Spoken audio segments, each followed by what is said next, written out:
നമ്മളെ ഏറ്റവും കൂടുതൽ ഇഷ്ടപ്പെടുന്നവർ നമ്മളെ വിട്ട് പോകുമ്പോഴാണ് നമുക്കതിൻ്റെ വില അറിയുള്ളൂ. വല്യമ്മക്ക് ഉച്ചയ്ക്ക് ചോറ് കഴിക്കാൻ വേണ്ടിയിട്ട് ഈ ചമ്മന്തി ഇല്ലാതെ പറ്റില്ല. ഈ ചമ്മന്തിയാണ് കഴിച്ചാണ്ടല്ലോ പിന്നെ നമുക്ക് ഒരു പറ ചോറ് വേണമെങ്കിൽ തിന്നാം.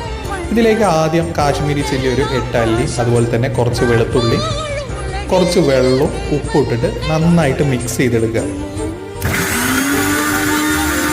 ഒരുപാട് മിക്സ് ചെയ്യരുത്. ഈ കാണുന്ന ഒരു അളവിൽ മിക്സ് ആയി കഴിഞ്ഞാൽ നമ്മളൊരു പാനിലേക്ക് കുറച്ച് വെളിച്ചെണ്ണി കടുകിട്ട് പൊട്ടിച്ചതിന് ശേഷം കുറച്ച് കറിവേപ്പില ഇട്ടതിന് ശേഷം ഒന്ന് വെയിറ്റ് ചെയ്യുക.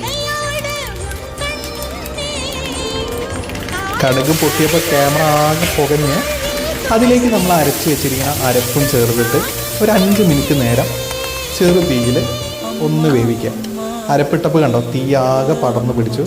അതിലേക്ക് കുറച്ച് ഉപ്പ് കൂടി ഇട്ടിട്ട് ഉപ്പൊന്ന് ആവശ്യത്തിനനുസരിച്ച് കൂട്ടിയതിന് ശേഷം ഞാൻ പറഞ്ഞ ഈ ചമ്മന്തി ഒന്ന് റെഡി ആയിട്ടുണ്ട്. വെറും 1 മിനിറ്റാണ് ഈ ചമ്മന്തി ഉണ്ടാക്കാൻ വേണ്ടുള്ളൂ.